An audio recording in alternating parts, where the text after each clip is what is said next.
All right, let's get right into it. We're looking at a huge policy shift in India, one that completely changes the game for finding essential minerals buried deep inside our forests. And really, this whole thing is about trying to strike a super delicate balance. And that really gets to the heart of it, doesn't it? I mean, this is the big question that's driving this whole conversation.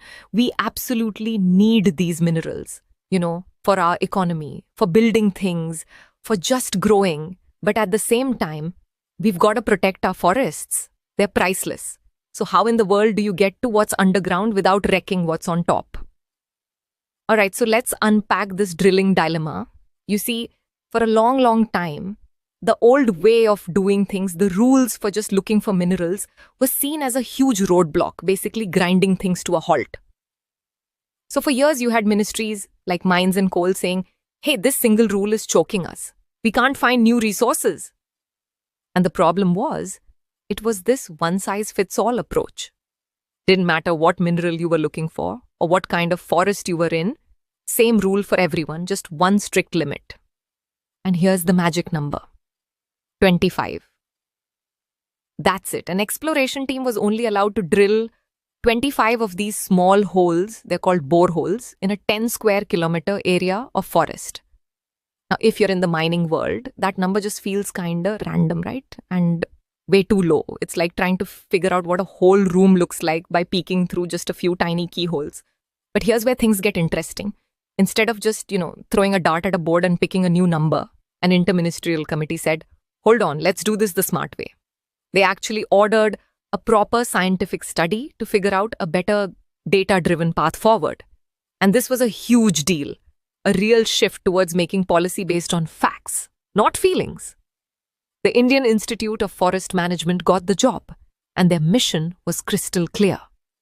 Get out there, into the forests, see what the actual impact of this drilling is on the ground, in the real world, and then come back with a number that's backed by science, not just somebody's guess. And what they found might actually surprise you. This quote right here really sums it up.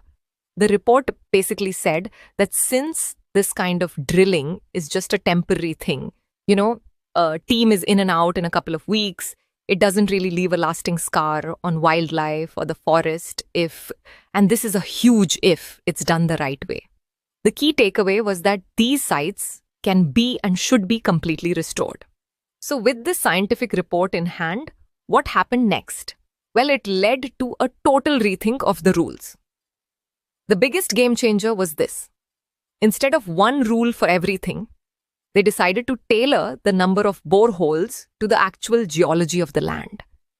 So yeah, we're officially throwing out that old rigid one-size-fits-all rule of 25, and we're moving to a much smarter, more flexible system. The new way of thinking is simple, really. Different kinds of mineral deposits need different search patterns. It just makes sense, right? And just look at this jump, it's massive. You've got the old rule way over on the left, stuck at 25. Now, for what they call bedded deposits, you can just picture these as wide, flat layers, kind of like a cake. Think coal, the number shoots up to 62. And for lenticular ore bodies, these are more like scattered lens-shaped chunks of minerals. It goes all the way up to 80. That is a huge increase. But, and this is crucial, it's not a free-for-all. There's a catch. And honestly, this is the most important part of the whole story. The bigger numbers, that's just one side of the coin. The other side, the real substance here, is a whole new playbook of super strict rules and safeguards. These are designed to make sure all this extra exploration leaves the smallest possible footprint on the environment. When it comes to protecting wildlife, these new rules get incredibly specific.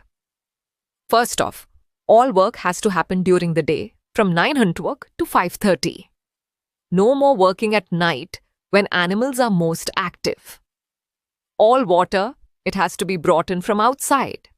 No taking water from forest streams or ponds. And a big one, no camping in the forest. Teams have to leave at the end of the day. It's all about one thing, causing as little disturbance as possible. And the rules for protecting the land itself are just as tough. We're talking a zero waste policy. Everything you bring in, you take out. Those temporary pits they dig for drilling fluid, the sumps, they now have to be managed scientifically with special liners so nothing leaks into the soil, and then they have to be totally filled back in. Plus, there's a huge push to stick to existing paths and absolutely minimize any tree cutting. And listen to this. Once the work at a site is finished, you can't just pack up and leave. Nope, there's now a mandatory 4-step cleanup process. As soon as you've got your geological data, you have to plug that borehole with cement immediately.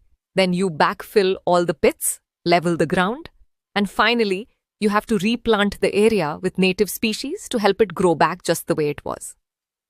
So how do you make sure everyone actually follows all these new rules? Well, they've bundled it all into something called a standard operating procedure, or SOP. Think of it like a super detailed instruction manual. This isn't a list of nice-to-haves. It is a mandatory step-by-step playbook that every single crew has to follow, to the letter, no exceptions. So when you step back and look at the whole package, what does it all mean?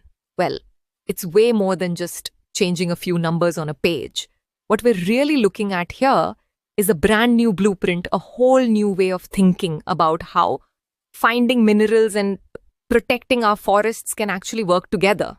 At the end of the day, you can think of it like this. It's a package deal. It's a trade-off. On one hand, the exploration industry gets what it's been asking for, more flexibility, higher numbers, a better chance to find what's out there. But, and it's a big but in exchange, they have to commit to a level of environmental responsibility that is stricter, more detailed, and more science-based than anything we've ever seen before. And that really leaves us with a big final question, doesn't it? On paper, this whole new policy looks like a potential win-win. It's designed to help us find the minerals we need while using some seriously tough science-based rules to protect our forests. The plan, the blueprint, it's all there. But everything, and I mean everything, is going to come down to how well it's enforced on the ground. So is this finally the answer? Have we found that perfect, almost impossible balance? Well, I guess only time will tell.